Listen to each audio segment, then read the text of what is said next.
Hey guys! Tonight we slip into the warm, smoky cradle of 1861 South Carolina, where aristocrats twirl their mustaches, cotton barons polish their egos, and a brick fort in the harbor becomes the glittering jewel of impending doom.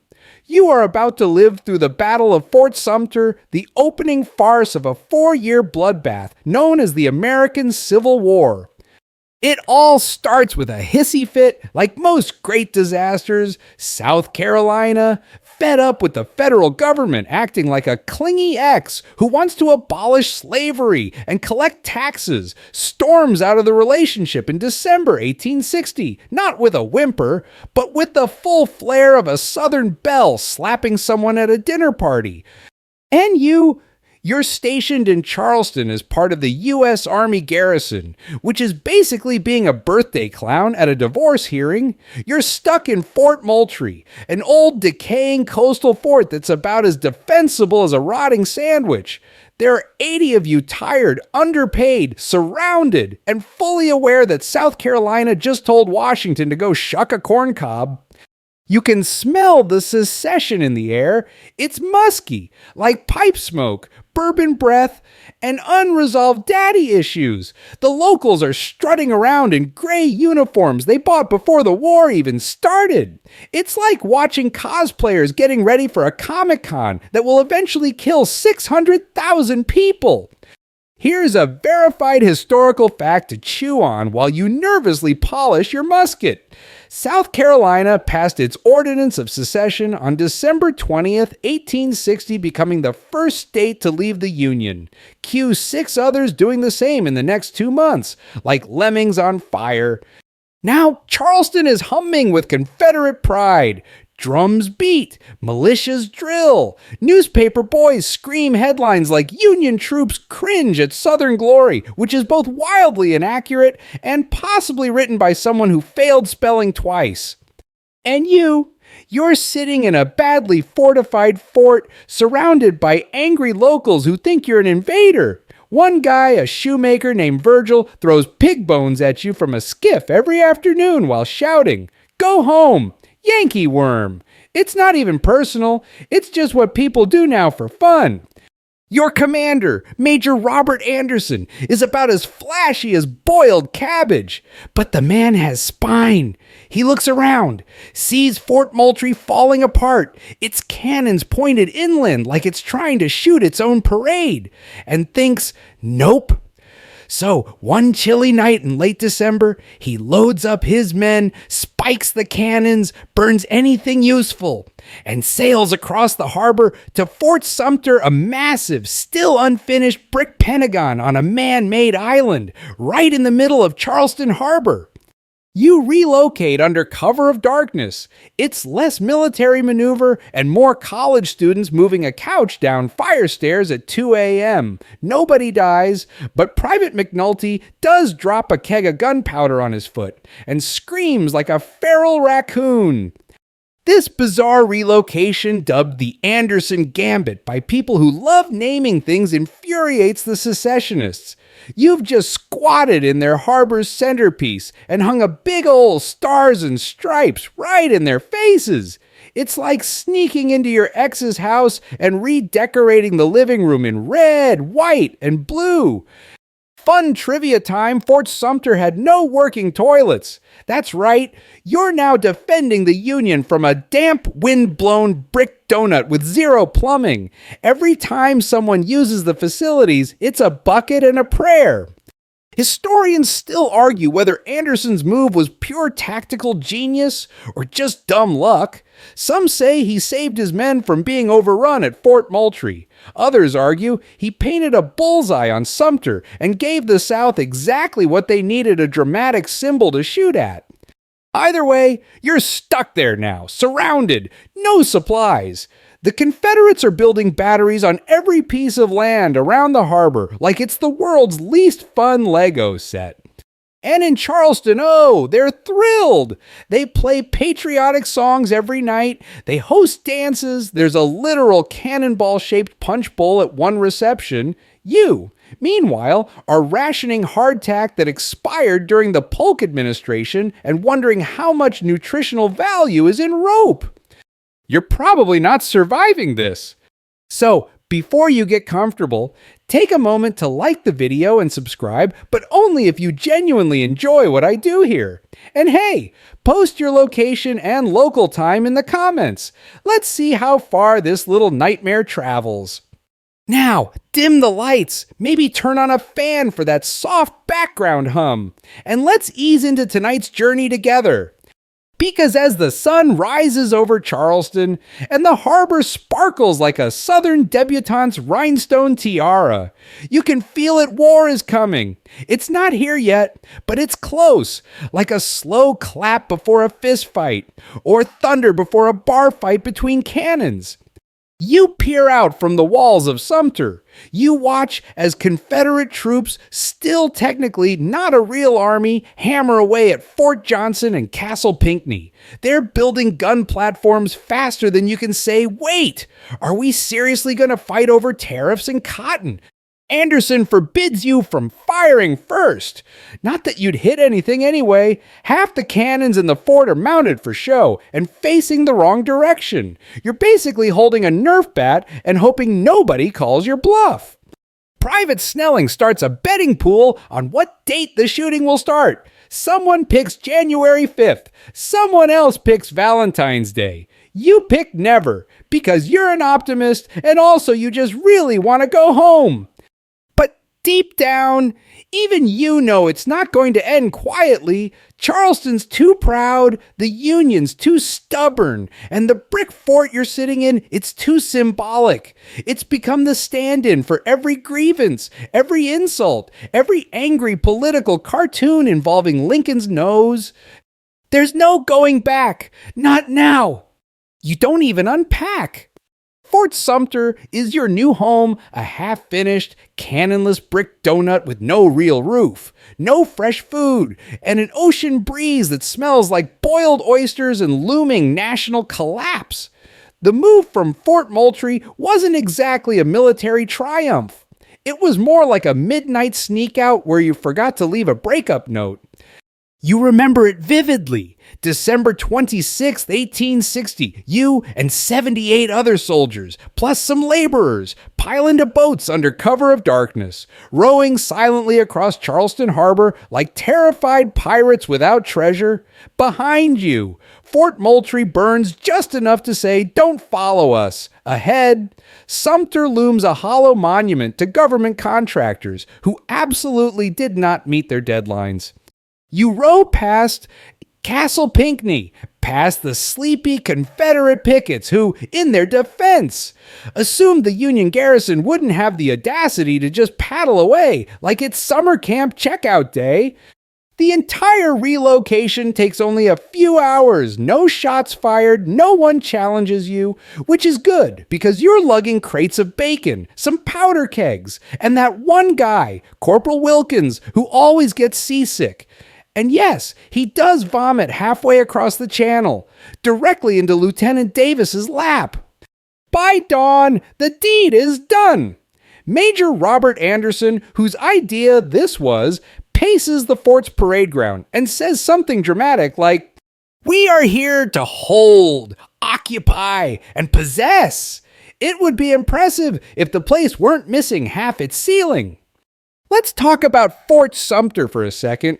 It's a man-made island built on a sandbar using 70,000 tons of granite. The fort's supposed to house 650 men and 135 guns. You have 78 guys and maybe 60 working cannons, most of which aren't even pointing at land. It's like bringing a spoon to a gunfight and then realizing you're holding the wrong end. You don't even have mattresses. Most of you sleep on powder crates or curled around sacks of flour like sad, underfed raccoons. Oh, and supplies, hilariously inadequate. You've got maybe a month's worth of food, a few barrels of salt pork, some hardtack that's already growing its own ecosystem, a jar of pickles labeled experimental, do not consume, and a single cask of whiskey that Sergeant O'Rourke is already suspiciously guarding like it's the Holy Grail. Outside the fort, Charleston is losing its powdered wig mind. The papers scream, Anderson commits treason. Locals wave pistols and Bibles. Someone hangs an effigy of Abraham Lincoln from a lamppost while a brass band plays Dixie. Men drill in public parks. Teenagers run through the streets pretending to shoot Yankees with broomsticks. The vibe is somewhere between a pep rally and a cult summoning. Enter General P.G.T. Beauregard, the South's new golden boy, a Creole aristocrat with a name that sounds like a French dessert and a personality as subtle as a marching band in a funeral home. He's placed in charge of Charleston's defenses and is immediately obsessed with Fort Sumter.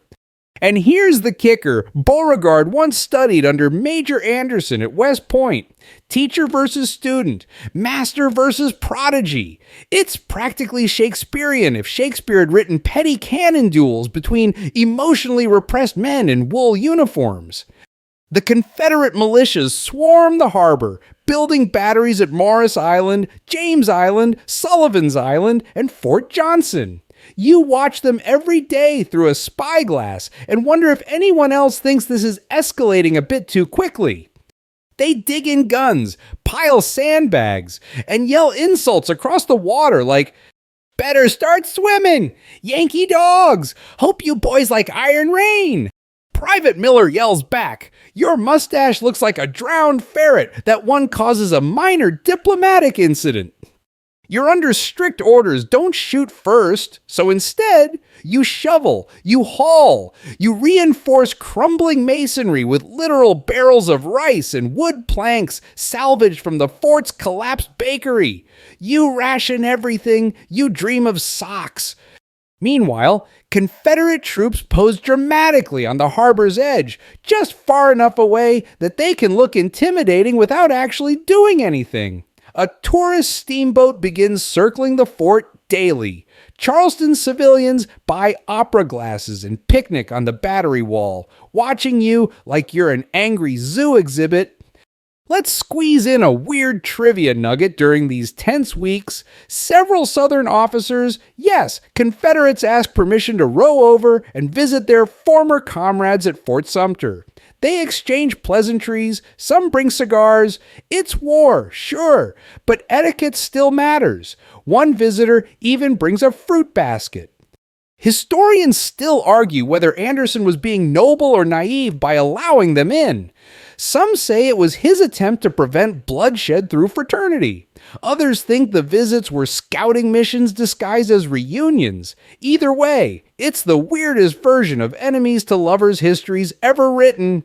Lincoln, brand new in office and already sprouting metaphorical gray hairs, gets daily updates about your worsening condition. Sumter's garrison is now low on everything water, food, morale. You try to desalinate seawater with an improvised still made from musket barrels. It works exactly as well as you'd expect, which is to say, explosively. You are now living inside a ticking brick pressure cooker. Washington debates sending reinforcements. Southern leaders threaten war if they do. Anderson writes daily letters to headquarters, each one increasingly bleak. We are without fuel. Rations are reduced to half. The rats have unionized. One night, someone tries to light a fire in the officers' quarters using sulfur matches and damp gunpowder. It ends with a blown-off hat, minor burns, and a new fort policy, no more ideas from Private Lester. And then it happens. A coded message arrives from Washington. Help is coming. A relief fleet is being assembled. You might get food. You might get troops. You might even get coffee. But the Confederates get wind of it too. Beauregard is furious. He demands Anderson's surrender before the ships arrive. Anderson refuses. You huddle behind parapets as Charleston lights up with torchlight. You can feel the tension crackling in the air, thick and sticky like molasses poured over a powder keg. You can't sleep. No one does. The drums on shore beat through the night. A thunderstorm rolls in and flickers lightning across the harbor. You whisper to Private McNulty, Think they'll really fire? He stares into the dark and mutters, "Brothers in Georgia says they're ready to fight over boiled peanuts. So, yeah, it begins with sandbags. Always the sandbags. Confederate laborers, who are not technically soldiers yet, but absolutely pretending to be, haul them by the hundreds. They stack them atop every scrap of brick, wood, or mudflat in Charleston Harbor.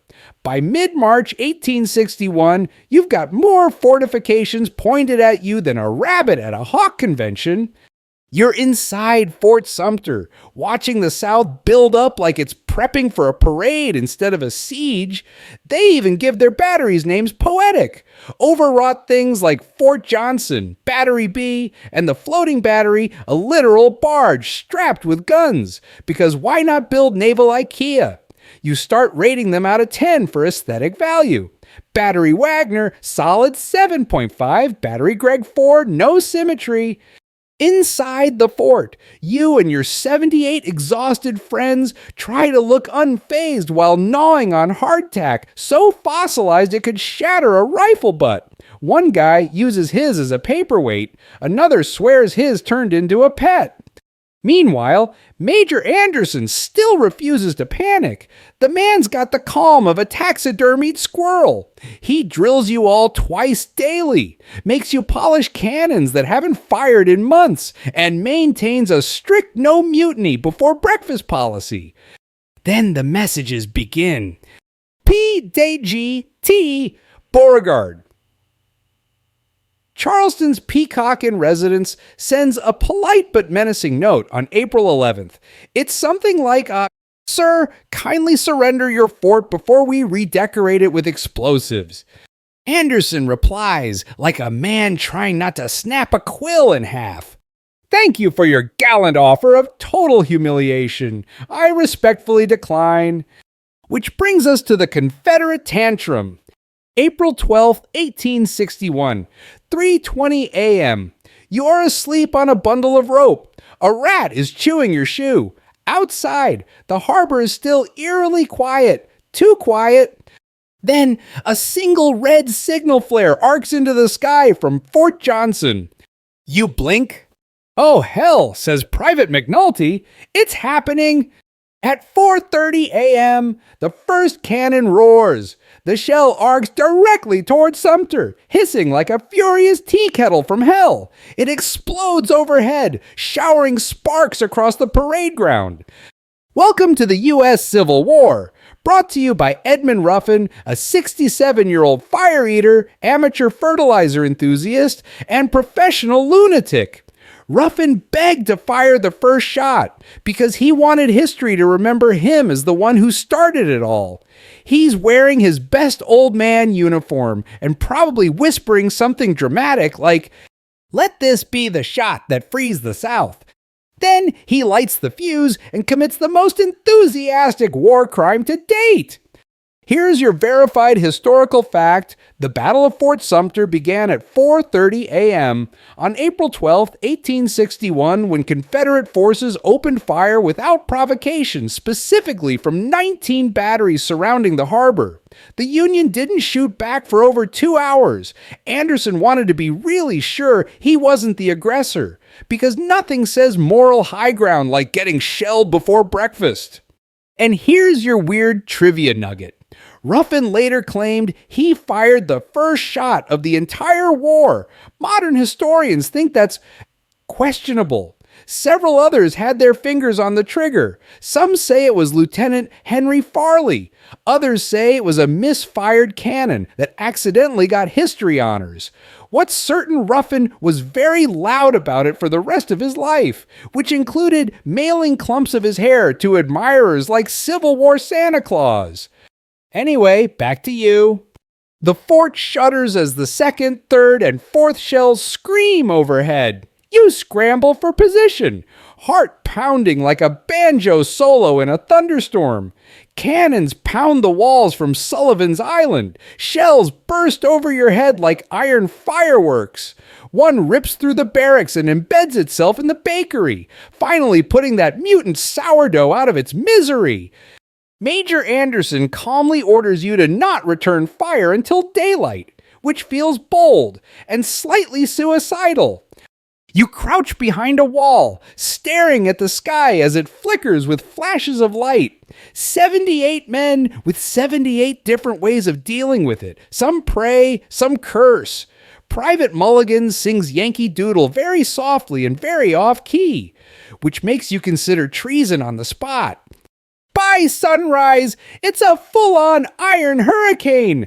Cannonballs bounce off the thick brick walls. Others explode mid-air, showering the yard in shrapnel. One embeds itself in the parade ground and just sits there, hissing quietly like a demonic egg. Anderson finally gives the order. Return fire methodically. You cheer, you sprint to your station, you fire your first shot at Morris Island with a 42-pounder cannon. It flies true and misses by a good 50 yards. That's when it dawns on everyone. Fort Sumter is kind of awful at offense.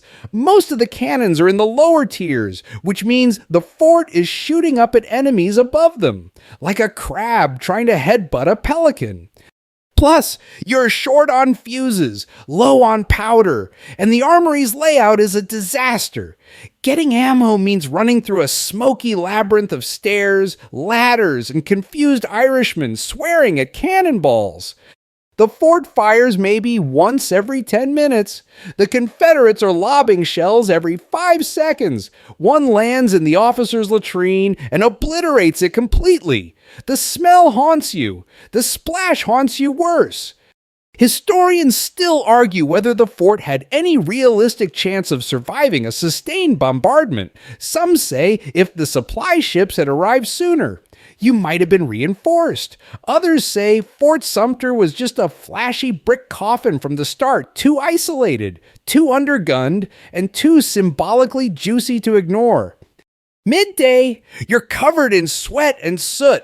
A shell lands in the kitchen, wiping out the last salted pork barrel. Another crashes through the chapel roof, instantly converting everyone to outdoor worship. The air is thick with smoke and sarcasm. Private Jameson declares he's writing a will on the back of a playing card. He's halfway through "To my dearest collection of buttons" when another shell sends him sprinting for cover. You duck behind a wall. A cannon near you fires, shaking your eardrums like war drums made of bees. And then, from the parapet, someone shouts, "They're having a damn picnic on the battery." You peek through a spyglass. He's right. Charleston civilians are gathered along the promenade, sipping tea and watching the shelling like it's a regatta. A young woman in lace claps as a cannon fires. A boy waves a Confederate flag on a fishing pole. Someone's playing a fiddle. It's the world's worst concert. You wonder if they know how stupid this is. You wonder if you do. Then you duck as another shell whistles overhead, smashes into the fort's upper level, and knocks loose a chunk of brick the size of a goat. It misses you by 6 inches. You start rating incoming artillery like wine, earthy, loud, hints of cordite and regret. You are officially at war, and no one has died yet. You want to believe this is temporary. You tell yourself this will blow over. We'll all laugh about it someday. You say it out loud, too, just to see if it sounds more convincing in the smoky hellscape echoing with cannon blasts. It doesn't. Charleston, meanwhile, has evolved into the world's most passive-aggressive spectator sport. The local papers call it a noble stand against tyranny. But you're pretty sure it's just a bunch of people enjoying violence with better outfits. The harbor's ringed with batteries, more than 4,000 Confederates manning them. Looking smug, you inside Sumter, still 78 guys. You know each other way too well now. You know who snores, who secretly eats extra rations, and who keeps humming Camptown races during bombardments like that's going to help. Day 2 begins with a surprise. No one's dead. Despite the pounding, despite the food shortages, despite the fact that your morning coffee now involves chewing burned salt pork for warmth and hallucinating caffeine, By noon, everything smells like sulfur, gunpowder, and wet wool. You're sweating from the heat of the cannons. But the sea breeze is ice cold. Nature's little joke. Hope you enjoy being clammy and terrified. The Confederates are firing from everywhere now. Sullivan's Island, Fort Johnson, Morris Island. The floating battery, a godless, raft-shaped cannon barge, glides around like a smug duck of death. Inside, you do your best. You're organized, sort of. You rotate shifts, run powder to the guns, dodge flying debris. Someone ties a handkerchief around their face and says, "For the smoke." But also they just think it makes them look cool. It does not. Still, there's no real panic. Yet, you watch Anderson make his rounds. The man's practically a ghost. Calm, straight-backed, silent. He moves through the smoke like a disappointed librarian. And here's your verified historical fact. Major Robert Anderson refused to allow his men to fire hot-shot cannonballs heated red hot to set enemy fortifications on fire, despite knowing full well the Confederates were doing exactly that to Sumter. Why? Because he still believed in restraint, in dignity, in not burning down a city that technically still belonged to the same country, kinda, sorta, not really.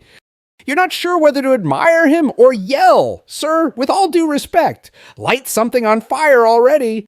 Private Lang tries to liven things up by painting a face on one of the cannonballs. He names it Boomer. Boomer does not survive launch. The tragedy is brief but deeply felt. Here's your bizarre trivia nugget for the day. In the chaos of the bombardment, several civilians write in their diaries that they could hear Union soldiers inside Sumter singing songs between cannon volleys, mostly spirituals and drinking tunes. Some thought it brave. Others thought it was disrespectful to the seriousness of war, which is rich coming from people picnicking through a bombardment.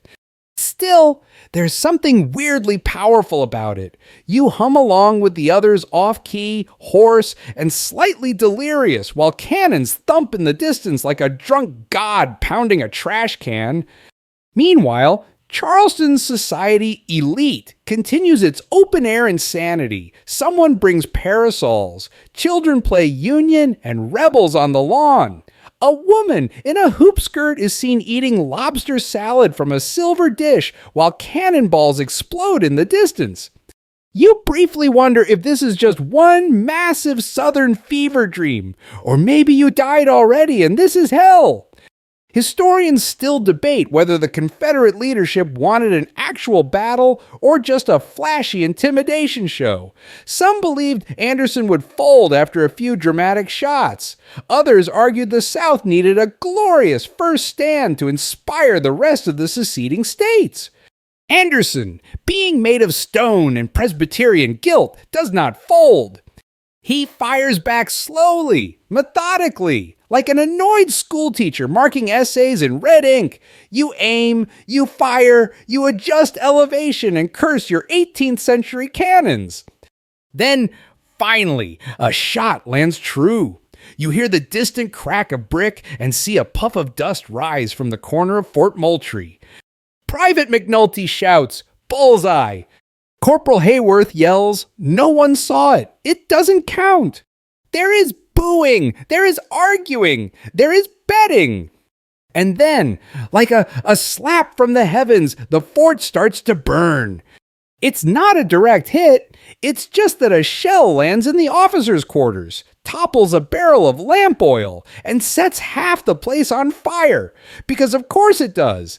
This fort doesn't just resist damage, it absorbs it like a cursed sponge. The blaze spreads fast. Smoke pours through the halls. You run for buckets, shouting, slipping, coughing. It's chaos. The powder magazine is dangerously close. If this place goes up, you'll all be souvenir flakes scattered across 3 zip codes. Someone yells, "Smother it with sandbags." Someone else yells, "We use the sandbags to block the privy." A third voice says, "Can we unblock the privy and throw that at the fire?" There are no good ideas here, just panicked improvisation and a collective prayer. You beat back the fire. Barely. The ceiling collapses in one wing, the walls crack, the officers' quarters are gone. A chunk of the armory is scorched black. Smoke hangs thick in every corridor, curling like judgmental ghosts. And you're coughing so hard you can taste charcoal in your teeth. You try to find clean air, only to discover the parade ground is also on fire, and the flag, your precious stars and stripes, lies face down in the dust. Its halyard burned clean through. Everyone freezes.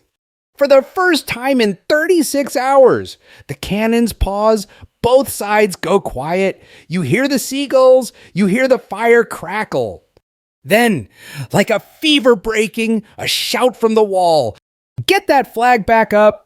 4 men run. They grab the flag, still mostly intact, and haul it back up using rope, spit, and pure stubbornness. It rises above the smoke, torn but visible. A cheer rises from the Union soldiers. A louder one comes from the Charleston battery. Weirdly, some of them applaud. Why? Because even the enemy respects a dramatic comeback. Or because Southern honor culture is basically pro wrestling with bayonets. You collapse near the cannon. Someone hands you a ladle of water that tastes like rust and regret. Someone else says, "You think the Navy's still coming."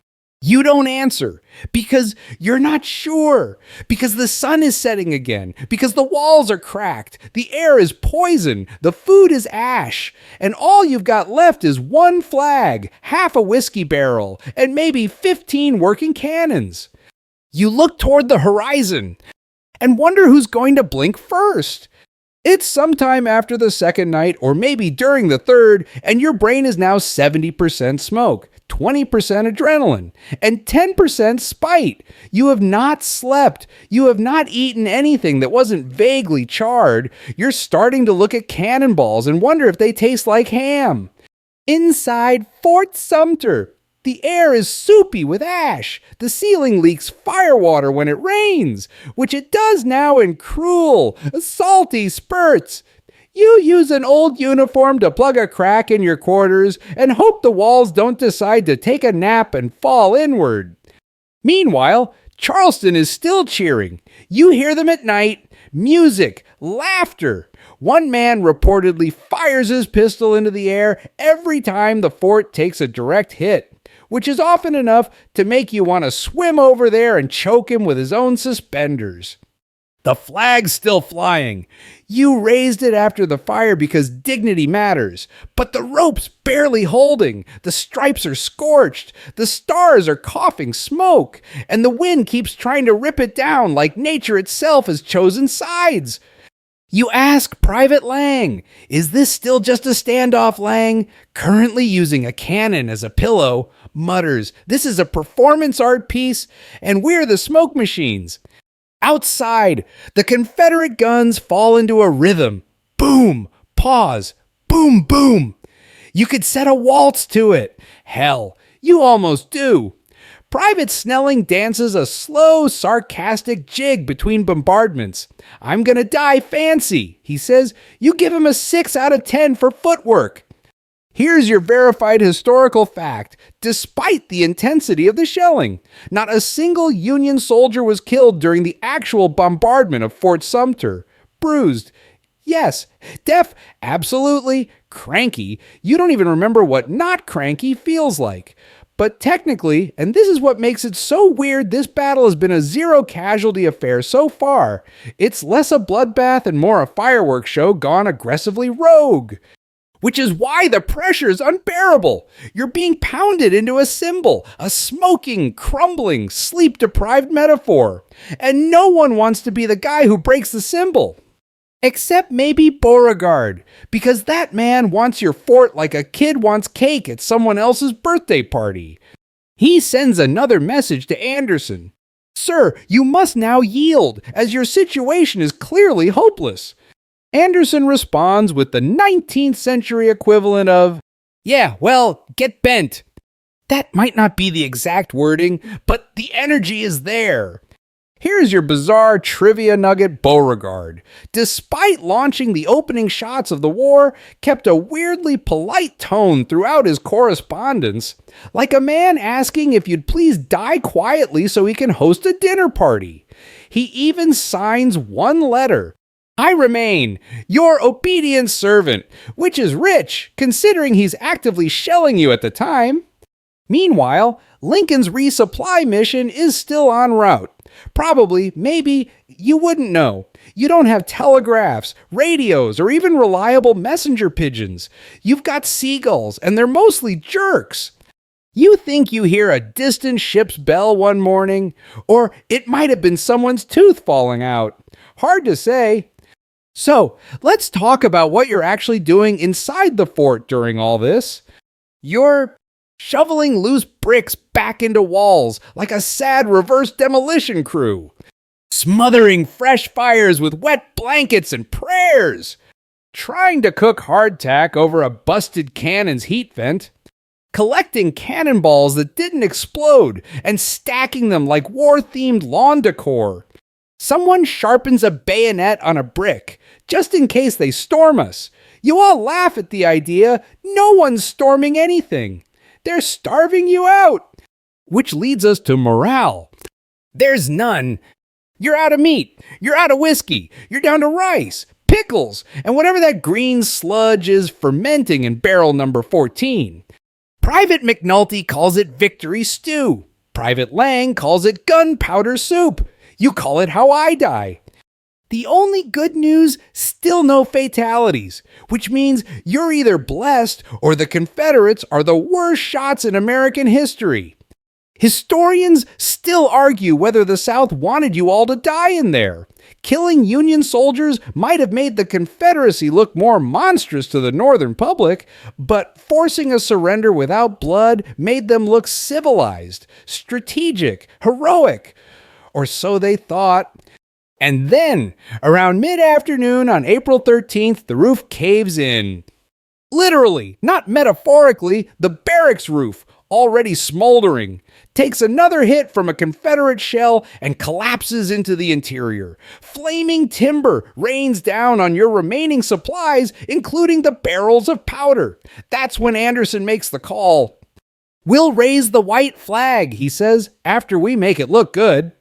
Because here's the thing, you're still proud, even if your beard smells like firewood and your teeth are pickled. So Anderson insists on one condition: a formal surrender with honors. He sends word to Beauregard, sure, "We'll give up, but we want a salute, we want music, and we want to leave with our flag intact." And Beauregard, in a move no one saw coming, agrees. The battle ends not with a bang, but with a highly choreographed Southern handshake and military manners.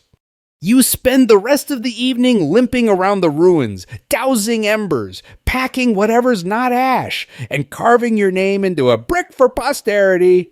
Somewhere out there, Union ships do arrive too late. They drop anchor just outside range. You wave at them. They don't wave back. It's awkward. And here's the most absurd twist of the day. Private Snelling finds the Confederate signal cannon, the one that fired the very first shot of the war, still floating in a wrecked dinghy near the fort. He hauls it in and shouts, "We've captured something." You name it, Ruffin's regret. It's the only thing you've technically won this week. You sleep that night not well, not comfortably, but you sleep, wrapped in a burned blanket, under the last intact corner of roof. You dream of pickled onions and flags that don't burn. You don't know it yet, but tomorrow's going to be even stupider. You wake up to silence, which, after 34 hours of relentless cannonade, is somehow more unnerving than the explosions. It's like the harbor itself is holding its breath, waiting for someone to trip over something and restart the whole war. Inside Fort Sumter, the brick walls are warm to the touch, still radiating heat from the fires. The air smells like burnt socks and roasted sadness. The flag's barely hanging on. Your boots are melted in places. Private Lang is sleeping with his head inside a broken barrel labeled beans possibly. But the shelling has stopped. Officially, you have surrendered. And yet, because the 19th century is allergic to simplicity, there's still one thing left to do, the honors of war. That means a formal flag-lowering ceremony, cannon salutes, and marching out like gentlemen instead of the soot-caked, sleep-deprived zombies you now are. But first, you have to survive breakfast. Breakfast, in this context, is the last remaining hunk of wormy salt pork and a tin of blackened rice that has begun to ferment. You chew slowly, like you're negotiating with your own stomach. It protests. You eat anyway. You spend the morning preparing the fort for your dramatic exit, which is hilarious, given the state of the place. The main yard looks like it lost a fight with a meteor. One barracks is missing a roof. The powder magazine is cracked. And there's a cannonball embedded in the chapel wall that now serves as a makeshift coat rack. Still, orders are orders. The white flag flutters weakly in the smoky breeze. You wipe the dirt from your uniform, straighten your charred belt buckle, and get ready to leave like a hero who just lost spectacularly. Here's your verified historical fact. On April 14, 1861, Major Anderson and his garrison formally surrendered Fort Sumter, holding a 100-gun salute to the Union flag before evacuating the fort. A 100-gun salute! That's the plan, at least. You set it up with grim pride. Gun crews are arranged, powder charges prepared. The Union flag is carefully lowered, burned, ripped, but still technically in one piece. There's a hush over everything. Even the Confederates across the water are watching in respectful silence. Then the first cannon fires. Boom! A second. Boom! A third. Boom! Fourth. Boom! Fifth boom, fizzzt, crack-a-boom. The fifth cannon explodes. Just explodes. One moment it's a beautiful salute. The next, there's smoke, screaming, and half a cannon where a whole one used to be. Private Daniel Ho, who was loading the piece, is thrown across the parade ground. He dies within minutes. A second man, Private Edward Galway, loses part of his arm. Blood, the first of the war, spatters across the rubble like the fort wanted to end on a punchline. Here's your bizarre trivia nugget. The only fatality during the actual Battle of Fort Sumter was a Union soldier killed by his own cannon during the surrender salute. The war began with theatrical cannon fire and claimed its first victim during the victory ceremony for the side that lost. You cut the salute short after that, at 50 guns, because apparently the universe has a sick sense of humor and no one wants to see if cannon number 51 has opinions. After that, it's time to leave. You march out with full honors, flags flying, drums beating, heads high or high-ish. You're limping, you're sunburned. Your uniforms smell like a barbecue held in a coal mine. But the Confederates, true to their word, stand at attention. They salute. They let you board the steamer Baltic, bound for New York. As the ship pulls away, you look back. Fort Sumter stands blackened and broken, but still standing. And the flag, your flag, is tucked safely in Major Anderson's arms. It will be presented to a cheering crowd in New York, become a Union rallying symbol, and hang in honor for decades. Historians still argue what would have happened if Lincoln had sent reinforcements sooner. Some say the fort could have held, others argue it would have just escalated faster, bloodier. One thing's clear, that 100-gun salute, cut short by a freak explosion, turned a clean surrender into something crueler, like the war itself was slapping you on the way out. You finally reach the North, and something happens that you didn't expect. People treat you like heroes. You, the guy who lost a brick oven and a dozen cannons, You, who spent 34 hours dodging fire only to nearly die from a salute. You're celebrated, cheered, held up as an example of Northern bravery and restraint. Major Anderson is swarmed with reporters. You are offered a beer by 3 separate women before noon. Private Lang sells a piece of melted shrapnel as a relic of liberty and makes $12. And then, like someone flipped a national switch, the North goes feral.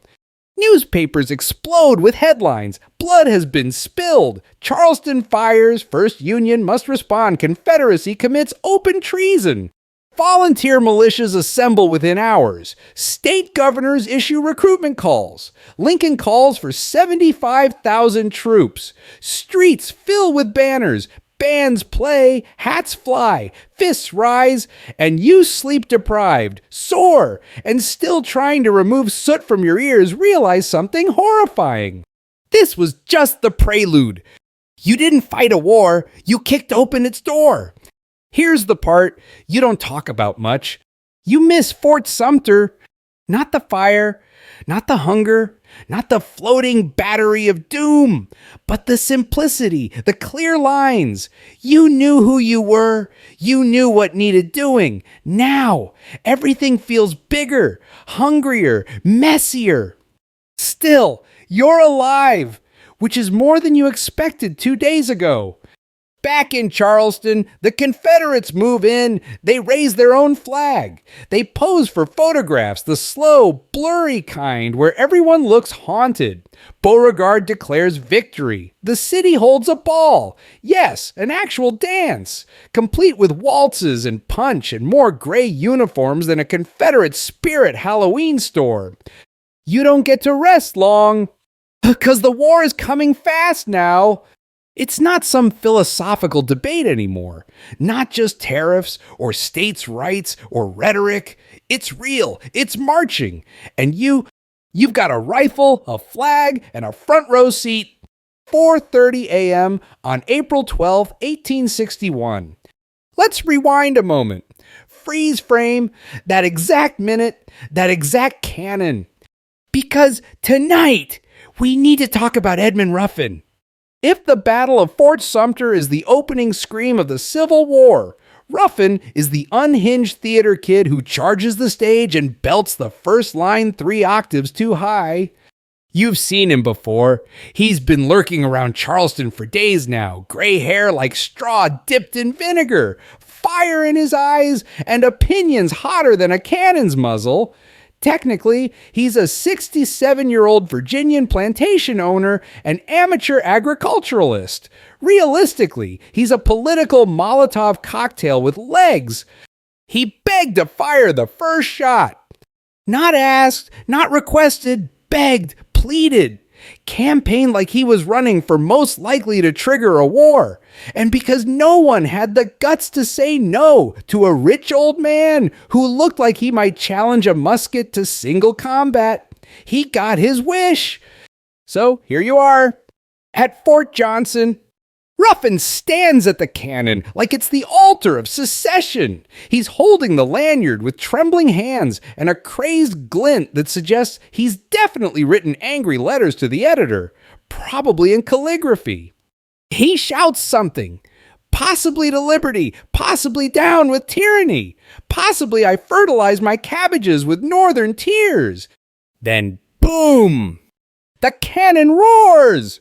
The first shot of the Civil War screams through the darkness, arcs over the harbor, and crashes into the brick belly of Fort Sumter like history slapping you awake. You are now extremely awake. Inside Sumter, the shell hits with a deafening thud, sending dust raining from the ceilings and brick chips flying like confetti at a war-themed birthday party. You scramble out of your bedroll. Somebody yells, "Earthquake!" Someone else yells, "Shut up, Miller!" Nobody yells, "It's fine," because nothing is.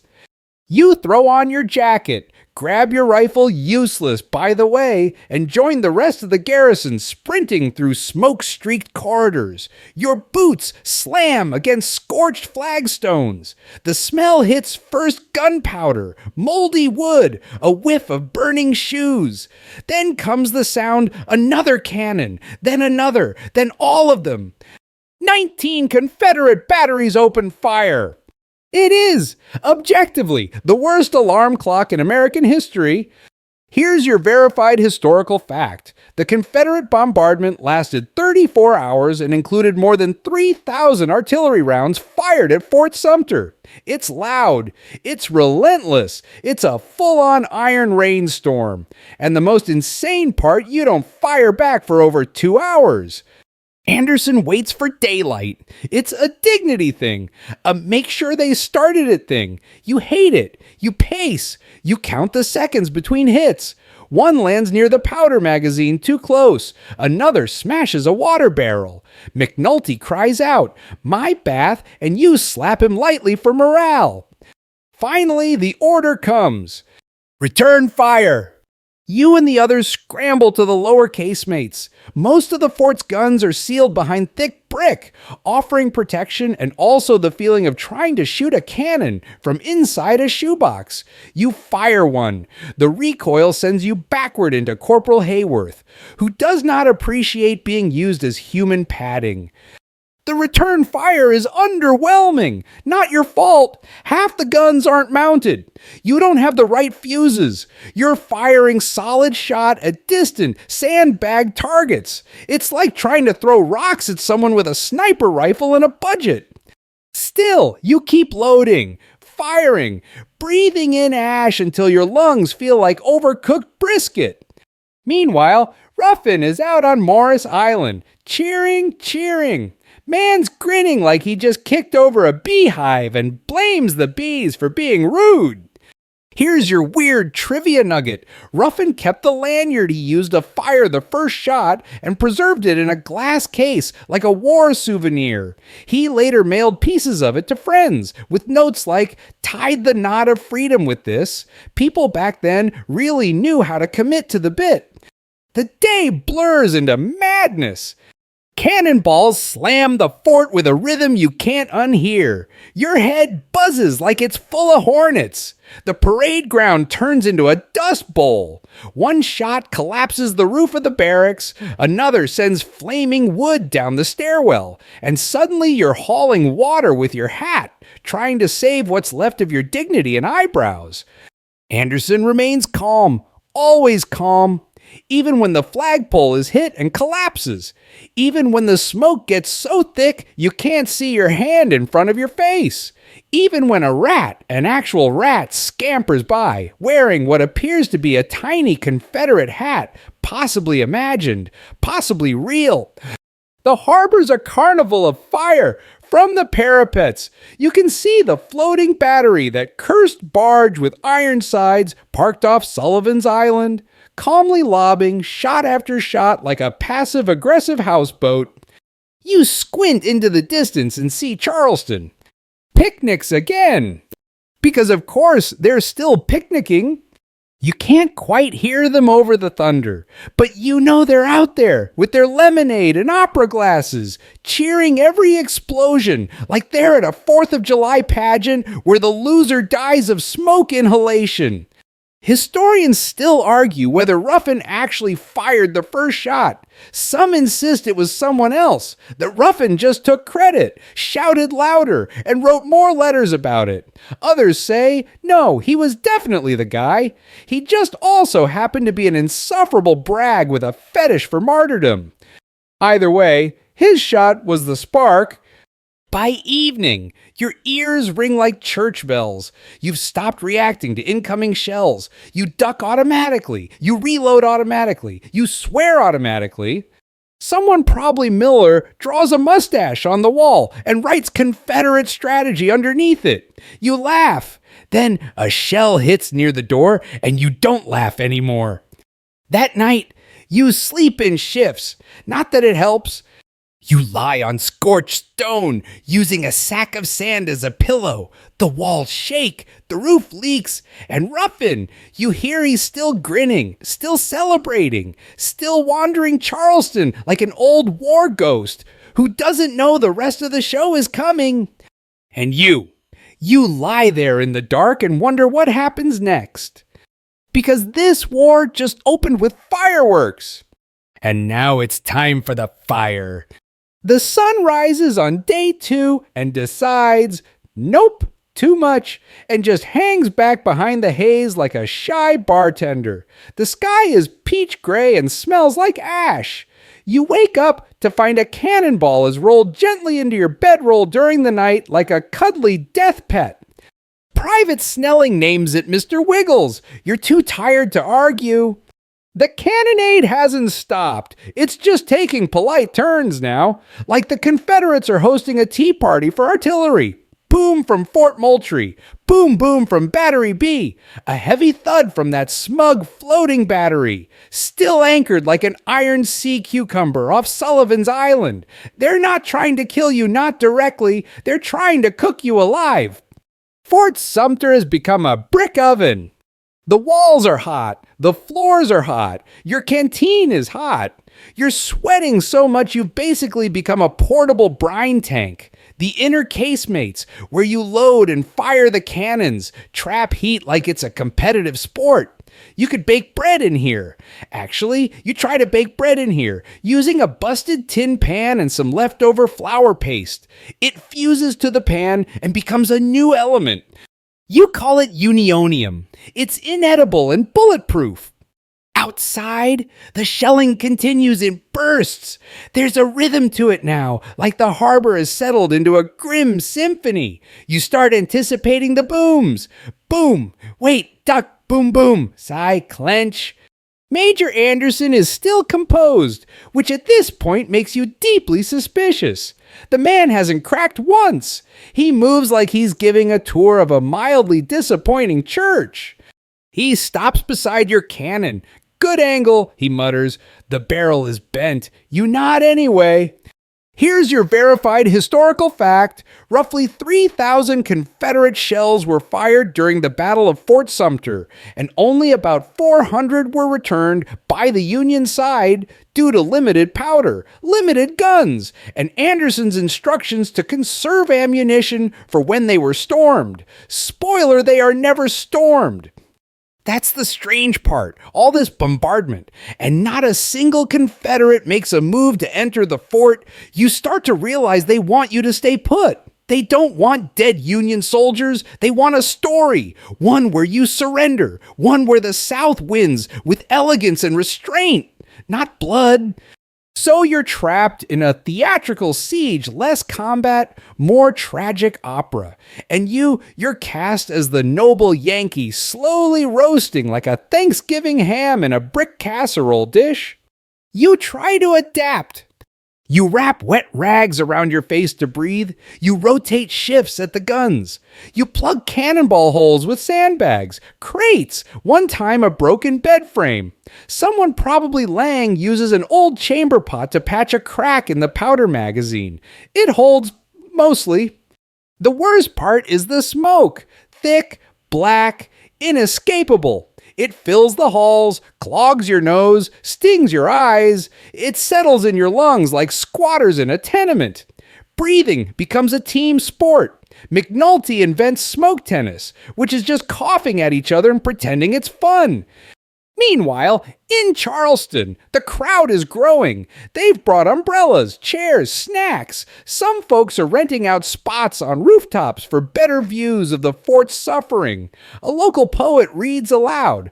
The Yankee lion cornered roars but shall soon whimper. He's booed for using the word lion. And here's your weird trivia nugget. A Confederate officer brought a small dog with him to observe the shelling. The dog's name was Beauregard, and when the cannons fired, he barked with patriotic fervor. Some swore the dog wore a tiny gray kepi. You think about this a lot while being actively exploded somewhere. A dog is enjoying this. You hunker behind the gun ports, but even there it's risky. The enemy's aim is getting better. A shell tears through the upper gallery, collapses a beam, and nearly takes out the bakery again. Private Hayworth screams, not the biscuits like he's lost a limb. Another shell slams into the parade ground and kicks up a crater the size of a cow. You name it Sherman. You fear it may one day be elected senator. You rotate to the wall. You peer through the spyglass. That's when you see it. On the parapets of Morris Island, several Confederate soldiers are shirtless, gleaming with sweat. One waves, another does a small, mocking dance. It's not just war, it's performance art. You wave back with your middle finger. A ripple of laughter passes through your squad. You need that, because the heat is making people strange. Lang has started talking to his cannon like it's a lover. Steady now, sweet girl, he coos, stroking the barrel. Let's blow something pretty today. Private Snelling tells a story about a rat named Thaddeus who controls Charleston's entire food supply. You don't ask questions. Miller makes a hat out of burnt cloth and says it's Union camouflage. It is not. It's just a sad hat. Anderson still refuses to raise the white flag. Instead, he raises the flag, the stars and stripes, after the first was shot down and burned. The men hauled it back up using rope scavenged from gun carriages and parts of a destroyed bunk. It flaps defiantly from the pole, torn and smoking. You stare up at it, and then back at the walls, then at the fires, smoldering again near the barracks. You begin to wonder how much longer can this place hold. Historians still argue if Anderson should have surrendered sooner. Some say he prolonged the inevitable and endangered lives. Others say he bought the Union time to rally, time to prepare, time to turn one siege into a national cause. Either way, you're still here. You've eaten half a ration of boiled rice. You've fired 12 shells today. You've dodged 5 direct hits, 2 ceiling collapses, and a windstorm of flying brick chunks. Your socks are fused to your feet. Your knuckles are bloody from loading drills. You have seen Lang kiss his cannon. And you still haven't died. By evening, the shelling begins to slow. Not stop, just slow. Like even the Confederates are getting tired of their own party. You take that moment to breathe, to lie on the warm stones, to stare at the cracked ceiling and whisper, tomorrow, maybe. Then a shriek. The flag's down. Again. The pole's been hit, shattered. The flag lies limp in the rubble. Everyone freezes. Again. No one says it, but everyone's thinking it. They'll think we've surrendered. Anderson barks, raise it, now! You scramble, you trip, you run, you find the flag burned at the edges, soaked in soot, and climb the blasted stairs to the parapet. With hands blistered and shaking, you tie it to a half-broken spar and wedge it into a crack in the masonry. It flaps again. The harbor cheers. You hear it, even from Charleston, even from the enemy, because whether they hate you or not, everyone loves a good comeback. You haven't blinked in hours. Not metaphorically, your actual eyelids have started to cramp. Every time you try, another cannonball crashes into the fort and makes your optic nerves scream. So you've resorted to wide-eyed staring, broken up only by violent flinching and a few involuntary whimpers.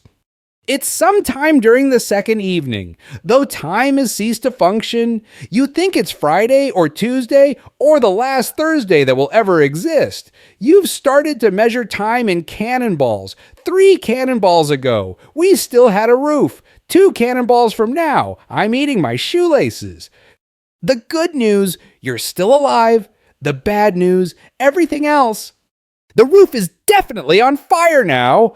A flaming shot from Fort Johnson landed in the officers' quarters again, which, to be clear, we're already kindling with shingles. But now they are fully engaged in their second career as an angry bonfire. The flames spread fast, dancing up walls, licking at rafters. Smoke pours into the main yard like a biblical curse. Ash falls like filthy snow. You sprint with a bucket brigade that might as well be bailing out the Titanic with teaspoons. "Get the powder out," someone shouts. Anderson agrees. There's still about 300 barrels of gunpowder stacked in the magazine, which is just one shell away from turning Fort Sumter into an impromptu lunar crater. You and a dozen others form a chain gang, passing barrel after barrel into a damp, lower chamber that might be slightly less explodey. You work until your arms go numb. You're coughing so hard, your ribs ache. You've gone from grizzled soldier to human chimney sweep in less than 24 hours. Soot has replaced half your blood. Your tears are gray now. And still, no one is dead, which is miraculous or suspicious. You're not ruling out divine irony. Here's your verified historical fact. Despite the near total destruction of the barracks and a fire raging out of control, Anderson refused to surrender. On April 13th, he ordered the flag re-raised again, and the guns kept firing, even if only symbolically. Because what else do you have left but symbolism? The men are on edge. Everyone's twitchy. Corporal Hayworth is shaking so badly he spills a powder charge and swears the magazine hissed at him. Private Lang hasn't blinked since dawn and has begun speaking in Latin phrases he definitely doesn't understand. McNulty stands guard near the ruins of the bakery, holding a burnt rolling pin like it's a club. You ask him what he's protecting. He says, "The memory of biscuits." Fair enough. Here's your weird trivia nugget. During the second day of bombardment, Union troops kept detailed notebooks tracking the damage, enemy positions, and ammunition spent as if they weren't actively dodging cannonballs. One sergeant drew sketches of incoming shell trajectories in colored pencil. Historians found the pages years later and described them as remarkably accurate and a little unhinged. The shelling continues, louder now, more intense. It's as if Charleston realizes they're close to breaking you and just wants to push harder for the climax. And then, just after midday, the flag falls again. Not because it's hit, not this time. It just collapses. The pole, splintered and half charred, gives up the ghost and tips over the edge of the fort like a drunk uncle at a family reunion. The flag flutters down into the flames, and the harbor goes quiet. For the third time in 2 days, everyone holds their breath, because again, they might think it's surrender. Major Anderson's face goes hard. He turns to you, nods once, and raise it again. You sprint, you dive through the smoke, you climb the rubble like it's a vertical graveyard. You grab the flag, filthy, ripped, scorched like it's been through 7 stages of grief, and haul it back up using a plank and some twisted iron. You jam the pole into the masonry. The flag rises again. Somewhere in Charleston, someone salutes. Historians still debate whether that moment, that final re-raising, was what finally broke the South's resolve to continue the bombardment. Not because they felt sorry for you, but because they realized that you would never stop. Not until you were bones holding up a flag. It's now that the Confederates send a boat. A white flag, an officer, a message. "Will you surrender now, sir?" Anderson considers. You don't blame him. The fort is burning. The men are coughing blood. The powder's been evacuated. The roof is gone. The walls are cracking. The cannons are almost silent, not because you want them to be, but because you're out of powder. The only thing left in the magazine is determination and one very confused pigeon. Still, Anderson doesn't agree yet. He sends a counteroffer. We will surrender tomorrow, if allowed a proper ceremony and salute. The South agrees. It's over. The guns fall silent. It's so quiet you can hear waves again. gulls, the wind flapping through the scorched parapets, and under it all, a kind of breath you didn't know you were holding for 34 straight hours. Someone collapses onto the stones and mutters, "Did we win?" Private Lang says, "We won the right to stop dying. That counts." McNulty shakes his soot-covered head. "I'm gonna miss the cannon." You don't say anything. You walk the perimeter, past the shattered windows, the charred bunks, the cracked cisterns, the melted shutters. The cannonballs lodge like iron tumors in the walls. The parts of the fort that still look like a fort, the parts that now look like a haunted blacksmith's forge. You step over a beam. You find Anderson sitting on a powder crate, writing. His pen is steady. You don't ask what he's writing. You know, it's a report, a summary, an obituary for a battle that technically didn't kill anyone yet, somehow scarred everyone who stepped inside it. You look to the harbor. Charleston is lit up. The people on the battery cheer, bonfires, parades. A brass band plays Dixie. You see a man toss his hat into the air. They think it's a victory. You wonder how long that feeling will last. You wake up sore, hoarse, slightly smoked, and weirdly proud. The flag is still flying, bent pole, burnt edges, maybe some bird poop for flavor, but flying all the same. The shelling has stopped. The air is still thick with smoke, but for the first time in days, there's no fresh cannon fire to season it. Just the low crackle of dying embers and the faint, sticky rustle of Charleston celebrating your defeat like it just won the Super Bowl of treason. Today is surrender day. But you're not just going to pack your things and shuffle off like a sad parade. No, you're going to surrender with style, with boots polished as much as soot allows, drums beating, and flags flying. Because if you're going to lose the first battle of a war, you might as well look sexy doing it. Here's your verified historical fact. On April 14, 1861, Major Anderson agreed to evacuate Fort Sumter under terms of honorable surrender. His men would perform a 100-gun salute to the Union flag before lowering it and marching out, heads high. Now, let's talk about that salute. Because nothing says graceful exit like lighting 100 literal explosions next to your already crippled fort while surrounded by people who just spent 2 days trying to kill you. You line up the cannons. You prep the powder. Private Daniel Hu, solid guy, decent singing voice, hated oysters, steps forward to fire the first shot of the salute. Everyone's watching, even some Confederates on the shore. They've rowed in closer to watch the ceremony like war tourists. Boom, first shot. Boom, second shot. And then kaboom. On number 47, one of the cannons detonates. Not fires, detonates. The barrel ruptures, the breech explodes. Hull is thrown violently backward, body torn. Another soldier, Private Edward Galway, is hit with flying metal and loses an arm. You're showered with debris and, if you're lucky, only bruises.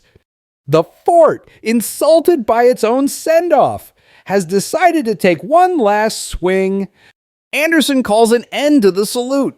50 shots is plenty. The Union flag is carefully folded, scorched, torn, but intact, and placed in a wooden box for the journey north. One death, one maiming, both from the final act of the first battle. It's as if history screamed, "I will have blood," and refused to leave until it got some.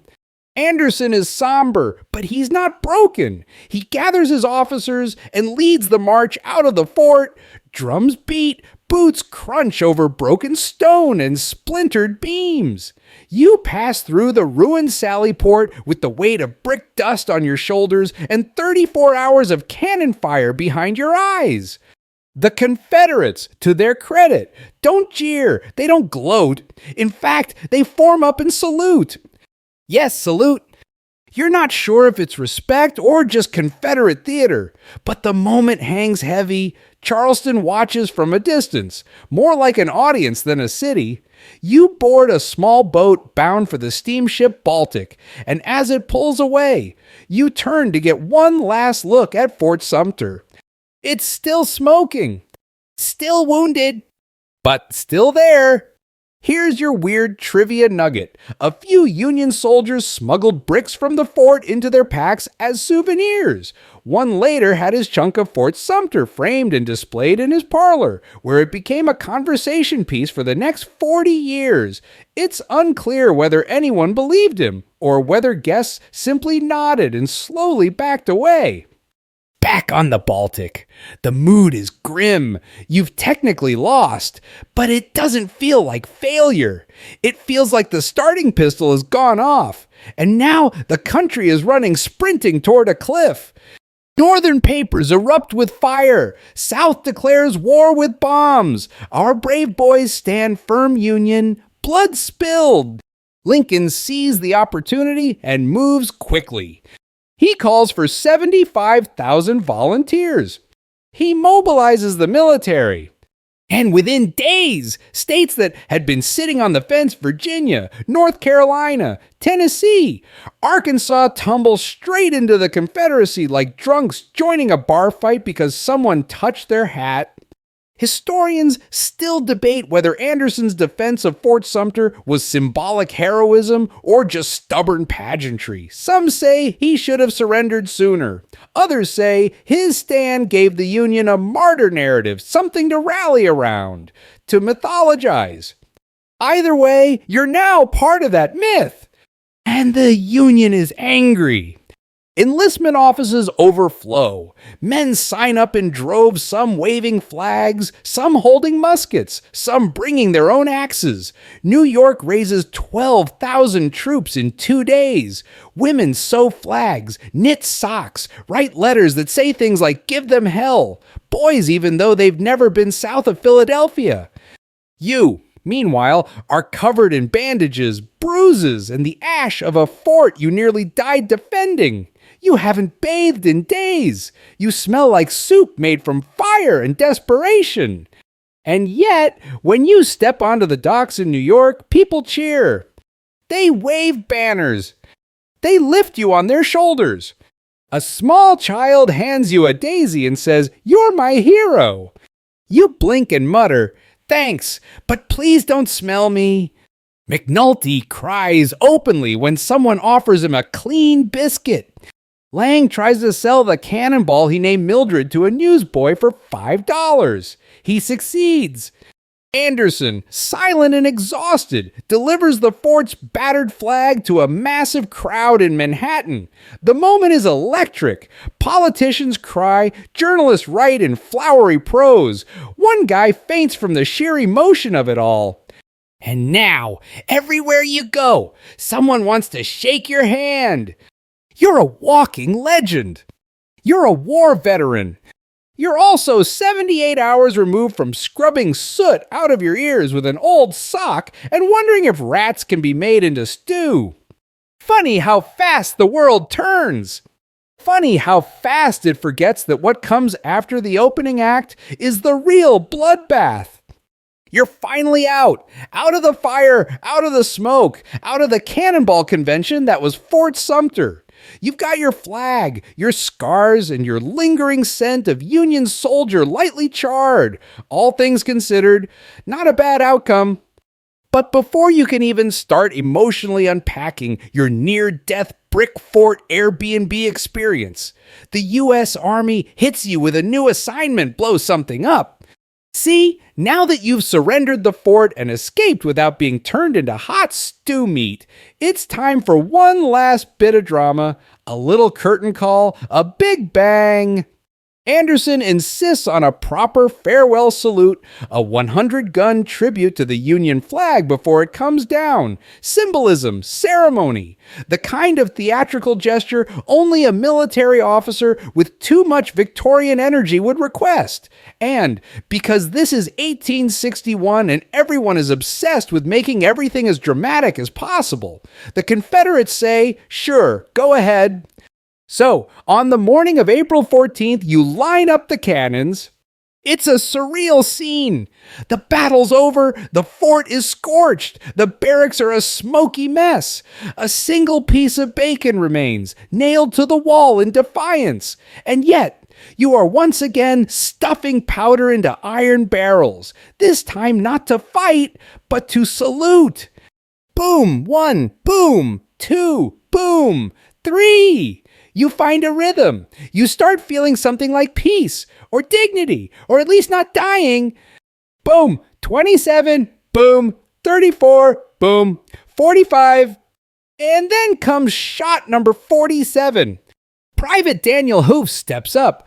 Good guy, solid aim, wrote love poems to his girl back home in Ohio, though most of them rhymed freedom with Needham. Still sweet kid.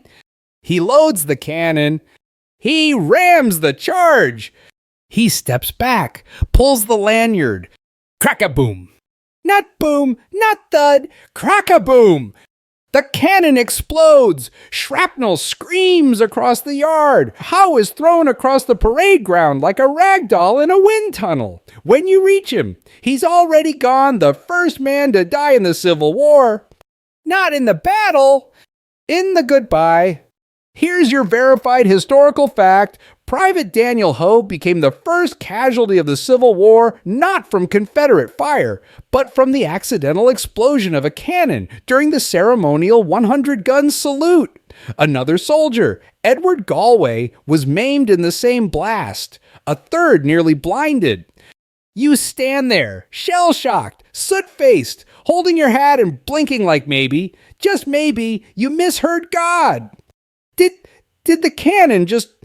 Yes, it did. It exploded like a child science experiment gone feral, like a divine middle finger. Historians later conclude the cannon had been overloaded, maybe too much powder, maybe a faulty vent, maybe just karma. Howe didn't stand a chance. The salute is halted at 50 guns. Anderson nods to the flag. It's lowered, quietly. The folded banner is handed over with more ceremony than some weddings. You tuck it under your arm like the last chapter of a book no one was ready to finish. Here's your bizarre trivia nugget. Howe's death was so poorly understood at first that some newspapers blamed Confederate treachery, suggesting they had sabotaged the cannon. This, of course, was nonsense. But grief loves drama, and the North needed a martyr. You step onto the boat, the Baltic awaits, engine grumbling like an old man who's seen too much. Charleston's harbor is strangely calm. A few boats bob, a few hats wave. Some Confederates even tip their caps. You lock eyes with one of them. He nods. You nod back. It's not respect. Not really. It's the quiet acknowledgement that neither of you gets to choose what happens next. The boat pulls away. The fort grows smaller behind you. That blasted pile of bricks that somehow refused to fall even when battered, burned, smoked, and humiliated. You know you'll never see it again. You don't look back. But the war is just getting started. Because when you land in New York, the city explodes, not with cannons with rage. Crowds swarm as the docks. Newspapers shout in bold print. The South fires first, Fort Sumter lost, but heroism lives Union blood shed by Southern treachery. And then, buried in the columns, the cruel irony, Private Daniel Howe killed during ceremonial salute. Still, it's enough. One death, one name, one sacrifice. That's all it takes. The Union is furious. Recruitment offices overflow. Men in straw hats line up to enlist. Fists clenched, mouths full of phrases like avenge Sumter and defend the flag. They don't know what the war's really about yet. Most think it'll be over by fall. You know better. You try to tell them. It's not about one fort. You say it's not about honor or revenge. It's going to be long. It's going to be bad. They smile anyway. They want their fight. Even children join militias, not as soldiers, but as drummers, mascots, mood support. One boy hands you a slingshot and says, "You'll need it when you go back." You thank him, you pocket the slingshot, you consider whether it might actually be more accurate than the Sumter cannons. Historians still argue whether Fort Sumter was a real battle. No one died from enemy fire. There was no charge, no defense, no glorious field maneuver. Just walls, shells, fire, smoke, silence. But what makes a battle real? The smoke, the dead, or what comes after? Because after Fort Sumter, everything changes. 4 more states secede. Jefferson Davis doubles the Confederate Army. Abraham Lincoln triples the Union one. And you're no longer just a garrison soldier on a coastal fort. You're a symbol, a story, a marching drum for hundreds of thousands who have no idea what they're about to face. The salute that killed Howe was supposed to be ceremonial. Instead, it turned into a prophecy. The ship rocks gently as you drift north, but the war inside your head is still exploding in circles. You thought leaving Fort Sumter would bring relief, maybe even a celebratory beer and a nap that didn't involve bricks or the constant threat of spontaneous combustion. Instead, you're being paraded. You land in New York Harbor with soot in your beard and smoke still tucked behind your ears. The dock is overflowing. People cheer, bands play. Kids wave flags like it's a county fair. But with more trauma, someone hands you a wreath. Someone else tries to kiss your boot. You consider yelling, "We lost," but then decide not to ruin the mood. Private Lang whispers, "Do you think they know we spent half the siege using soup pots as chamber pots?" "No," you mutter, "and we're never telling them." Major Anderson, of course, is front and center. He's hailed as a hero, the man who stood firm, upheld honor, and didn't give up until the entire building tried to kill him. Politicians swarm him. Newspapermen beg for quotes. One painter sketches his profile dramatically in front of a flaming fort, even though that's not how anything actually looked. You get roped into this glory too. Even though your last 48 hours were 90% smoke coughing and 10% dodging debris. But to the north, Fort Sumter isn't a defeat. It's a rallying cry. Lincoln issues a call to arms. 65,000 volunteers to suppress the insurrection. He doesn't call it a war yet. He doesn't call the South a nation. But everyone knows what this is now. It's not politics. It's not theory. It's not tariffs or speeches or angry letters read in Congress. It's real. And you're the proof. Here's your verified historical fact.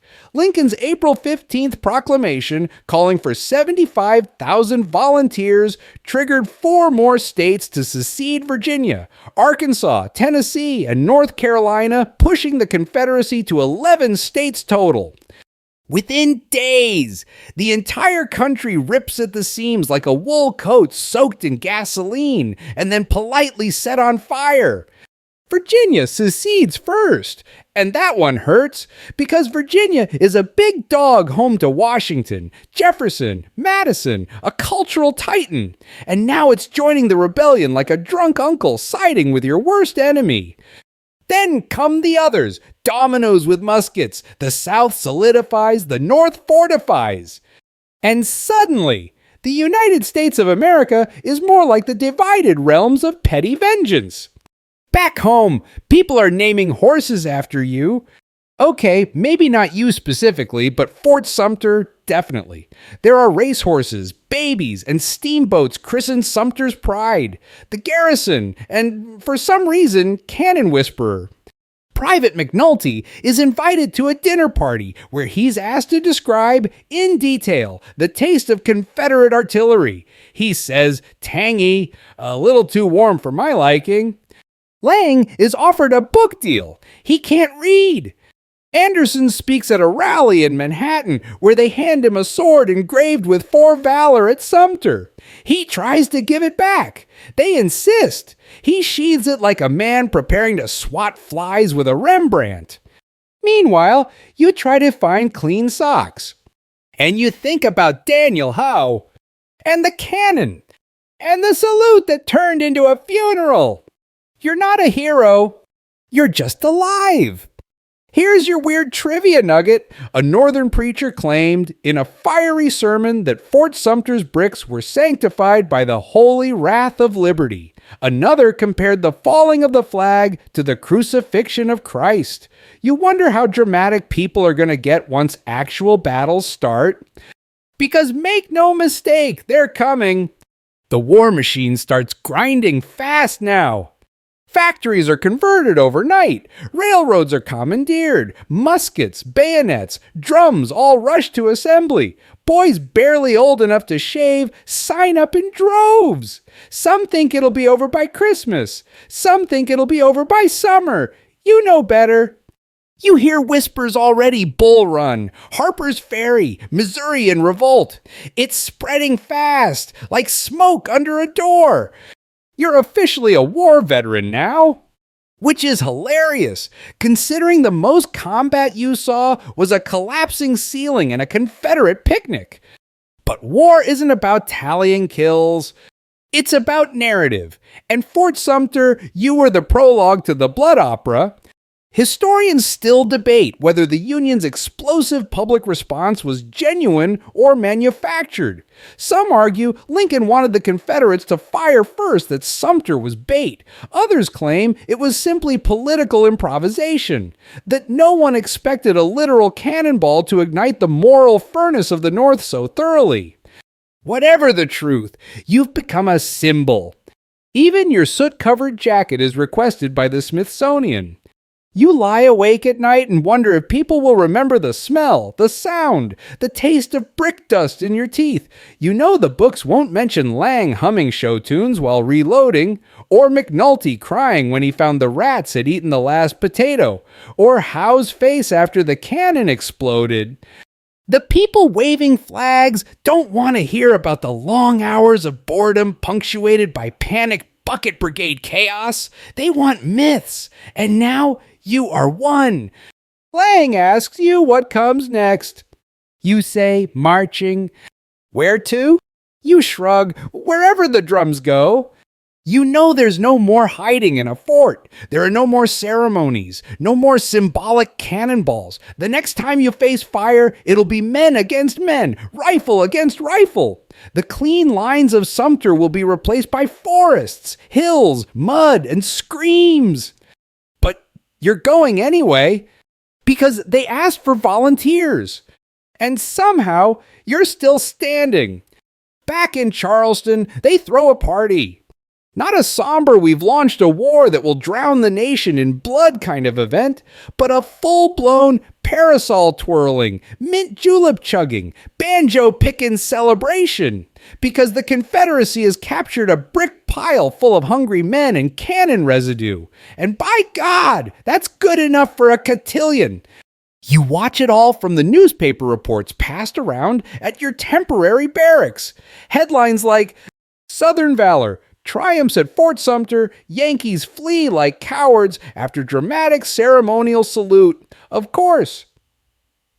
General Beauregard, handsome and heroic, you gag on your hardtack.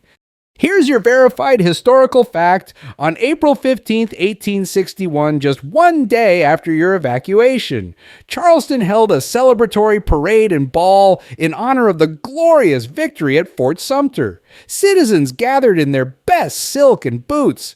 The city's elite toasted Beauregard and sipped champagne as if they'd defeated Julius Caesar himself. Confederate flags wave over city squares. Cannons are wreathed in flowers. Children parade around with makeshift muskets and exaggerated mustaches, yelling "Down with the Union" in between bites of lemon cake.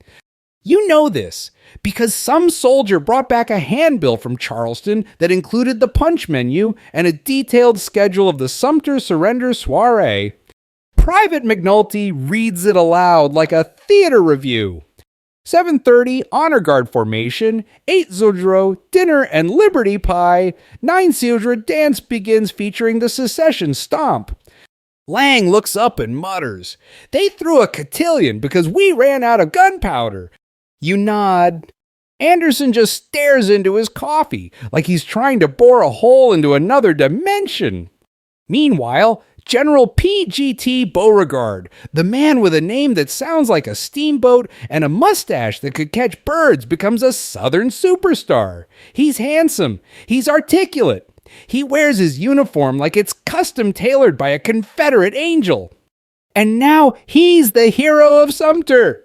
Never mind that his heroic siege was just 2 days of lobbing iron at a fort filled with underfed Yankees. Never mind that his opponent didn't fire back for hours and still left with all his men intact. Narrative trumps nuance. Beauregard poses for portraits, writes long, self-important dispatches. One of them includes the phrase, "great martial flower of Southern manhood," and it is not ironic. Charleston eats it up. Here's your bizarre trivia nugget. Beauregard actually designed some of the first Confederate national flags himself. One early draft looked so much like the Union's stars and stripes that it caused battlefield confusion, a problem that literally required mid-war redesigns. That's right, Mr. Fire the First Shot also moonlighted as a flag stylist. The celebration balloons into weeks of self-congratulation. There are plays, dinners, commemorative pewter mugs. A bakery unveils a cake shaped like Fort Sumter, complete with licorice cannonballs. But underneath the hoop skirts and sugar frosting, something darker begins to brew. Because the Confederacy didn't just win a fort, they declared their existence. They drew blood. They made war real. And now they have to fight it. You read letters from Southern soldiers published in the Richmond papers. At first, they're cocky. "We'll whip the Yankees in a month. Our boys are twice the man of any Northerner. This war will be over by summer." But some of them, the ones who actually watched the Fort Sumter siege, sound less sure. They didn't give up until everything burned. Their flag wouldn't fall. If the rest of them are like that... Meanwhile, the Confederate Congress is scrambling to turn their collection of volunteers into an actual army. Uniforms are still being stitched by grandmothers. Muskets are being dug out of closets and polished with bacon grease. Military strategy is 40% Southern charm, 30% guesswork, and 30% Robert E. Lee will figure it out. Historians still argue whether Charleston's celebration was hubris or just a desperate exhale. Some say the city didn't understand the magnitude of what had started. Others say they understood too well, and that's why they danced. You imagine them waltzing under gaslights, clinking glasses of brandy, while Fort Sumter smolders behind them like a giant, flaming to be continued. Back in the North, no one's dancing. Not yet. The newspapers have turned you into a saint. They reprint Anderson's surrender letter like scripture. They paint the Charleston celebrations as disgusting, unmanly, even satanic. One editor writes, "They sing while the nation bleeds. Let us answer them with fire." You're not sure who's right. All you know is something's changed. The war has personality now. It's got symbols, martyrs, songs, heroes, villains. It's become a play, a tragedy with bayonets. And you're Act 1. You get invited to speak at a rally. You decline. You can't remember what your own voice sounds like when it isn't yelling incoming. Lang accepts. He stands in front of 500 people and says, "They had biscuits, we had smoke, they threw a party, we carried a coffin, but I'd go back tomorrow." They cheer. Later, he tells you he didn't mean it, but you know he kind of did. Because war does that. It makes you proud of pain, makes you treasure the fire, makes you believe the only way forward is through as Charleston polishes its bayonets and hosts cotillions, as Beauregard signs his name like a celebrity, as cannons are cleaned and rail cars loaded, and Lincoln sharpens his words like sabers, you prepare to march, not toward celebration, not toward glory, but toward the next explosion. Because the real war hasn't started, but it will. The country isn't splitting, it's shattering. You've returned from Fort Sumter only to watch the United States unravel like a cheap corset at a bar fight. One state after another grabs its bonnet, throws a dramatic farewell letter at Washington, and slams the door on the Union. There's a sound to it, like cracking glass, like boots stomping across the Constitution, like every political compromise in history screaming, "Told you so." You've never seen so many maps in your life. Every newspaper has one red for secession, blue for Union, gray for, hey, check back Tuesday. And every morning, someone adds another red smear like a kid with a grudge and a crayon. Here's your verified historical fact after the fall of Fort Sumter. 4 more states seceded: Virginia, Arkansas, Tennessee, and North Carolina, pushing the Confederate States of America to 11 total. The rest either hunkered down or froze like raccoons in the national spotlight. Virginia's secession hits hard. It's Washington's cradle, Jefferson's turf, the mother of presidents. And now she's swapping her stars and stripes for stars and bars. Her entry gives the South gravitas, and more importantly, Richmond and Robert E. Lee. You see Lincoln's face in the papers serious, tight-lipped, beard looking like it's aged 5 years and 5 days. He knows what's coming. He's read the room. He knows there's no reconciliation after Sumter.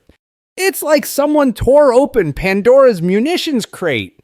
In the halls of Congress, men scream at each other. Fists slam desks. A senator from Missouri threatens to pistol whip the future, while another from Massachusetts compares Jefferson Davis to a damp sponge with sideburns. You wonder if they've ever seen a battlefield.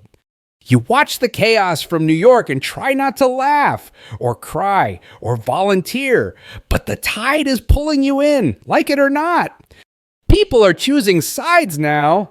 Not just politicians, your neighbors, your grocer, your blacksmith, your cousin's cousin from Kentucky. Everyone's dividing. Loyalty lines cut through towns like drunk surveyors with something to prove. Even the mail gets confused. Letters sent to South Carolina start coming back stamped foreign territory. Return to sender. Meanwhile, the actual armies start forming. You report to your new unit. You get a uniform this time, real blue wool, not just whatever singed burlap you wore at Sumter.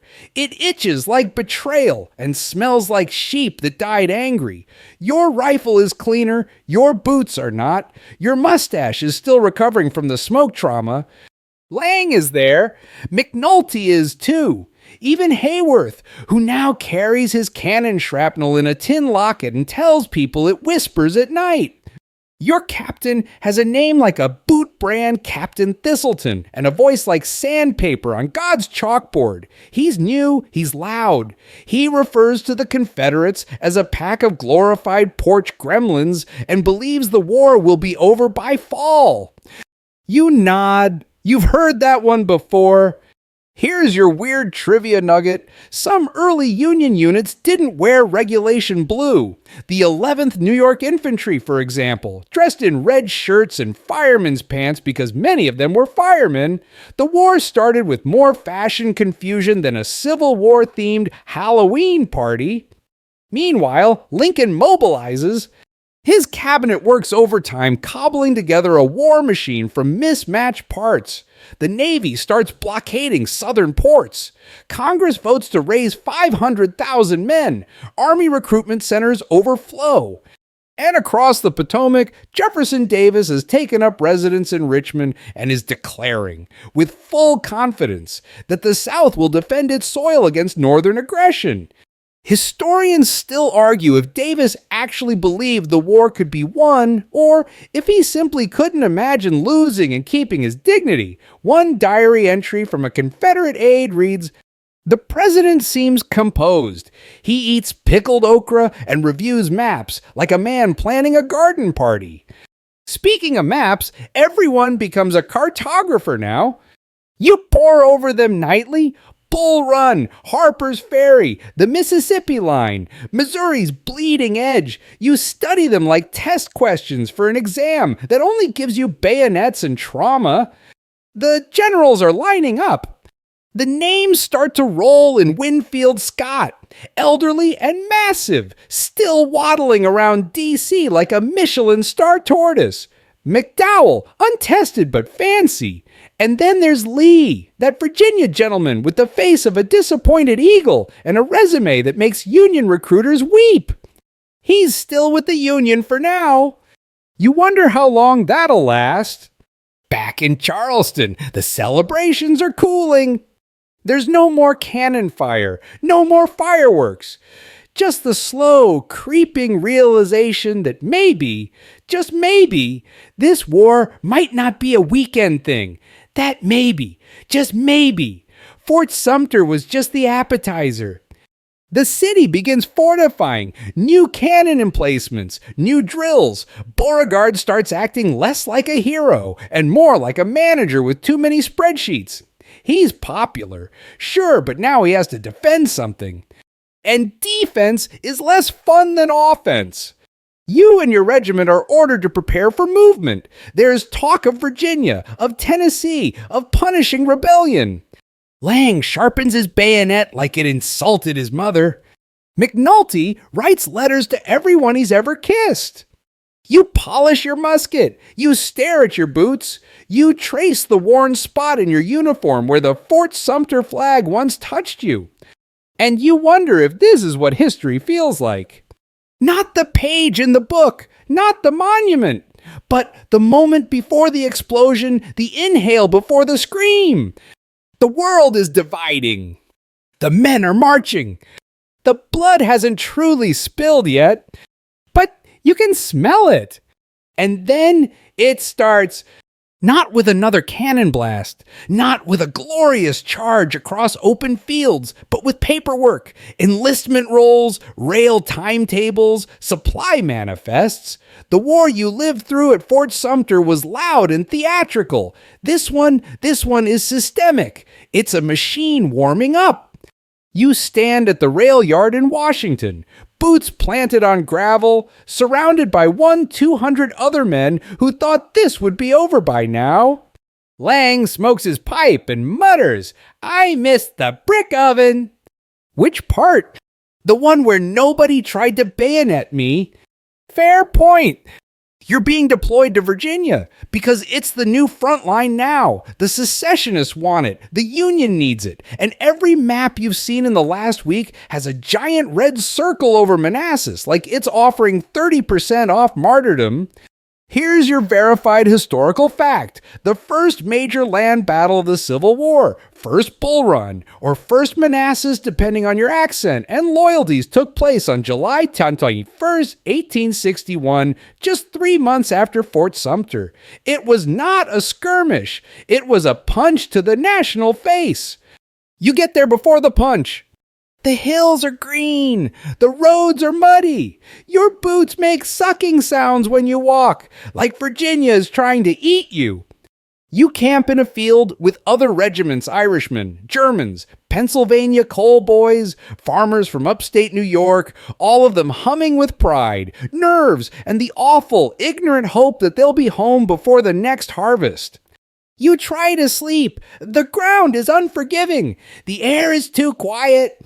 In Charleston, you knew the enemy was across the water. Here, they're in the woods, behind the next hill, maybe even watching you while you snore into your haversack.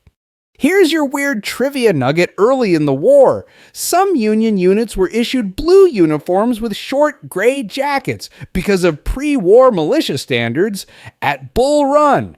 This caused total chaos, troops mistaking enemies for allies, leading to friendly fire and some deeply embarrassing shouting matches. Welcome to the fog of war. It's stylish, confusing, and extremely lethal. As you wait for your orders, you find yourself drawing bricks in the dirt. Fort Sumter, still burned into your skull. You sketch the walls, the collapsed barracks, the parade ground with cannonball craters. You draw the shattered flagpole and then carefully the flag, still flying in your memory. You wonder how it's doing, if anyone's repaired the place, if the smoke ever cleared, if Charleston finally ran out of lemon cakes and self-congratulation. Your unit is called into formation. Marching orders, you're moving toward the front. Drums beat, flags unfurl. Men cheer because that's what they're supposed to do, not because they're ready. Nobody is ready, not for what comes next. You shoulder your rifle. You nod to Lang. You pat McNulty on the back and pretend not to notice. He's quietly whispering to his canteen. You march. Historians still argue whether Fort Sumter caused the Civil War or just accelerated the explosion. Some say it was inevitable. Others argue it was the moment when debate gave way to fire, when the country traded rhetoric for artillery. But you lived it. You heard the first shell. You felt the walls shake. You saw the flag burn, then rise again. And now you walk toward more fire. This time, they won't miss on purpose. This time, the casualties will count. This time, the country will bleed. So you tighten your grip. You brace for smoke. You become one soldier in a line stretching from Sumter to Antietam to Gettysburg to Appomattox. Not a hero, not a general, just a name scratched into a page of madness. And when the drums get louder, when the orders are shouted, when the bullets fly and the earth opens, you remember the fort. You remember the silence after the last shot. You remember that even brick can burn. And now, so can everything else. But not now, not here. You're out of Fort Sumter. You're safe for the moment.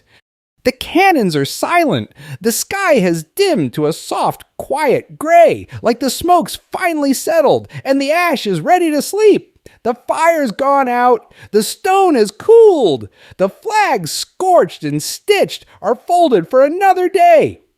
You lie back. The ground's not soft, but it doesn't shake anymore. No explosions, no commands, no scramble through smoke.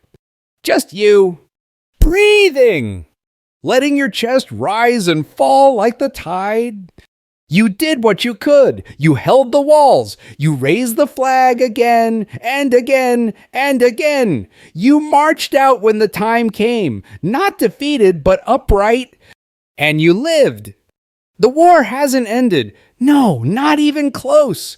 But for now, you've stepped away from the first shot, from the blaze that started it all. The memory is still there, warm and echoing in your bones, but it's no longer burning. You did your part. Now it's time to rest. Close your eyes. Let your muscles sink. Let your thoughts drift not to the next battle, not to the broken country, not even to the future, just to stillness. No drums, no flags, no fire. Just you, here, alive, and still breathing. The battle is over. You made it through. Let the quiet hold you now. Let it wrap around your shoulders like a flag in the wind. Soft, faded, but still flying.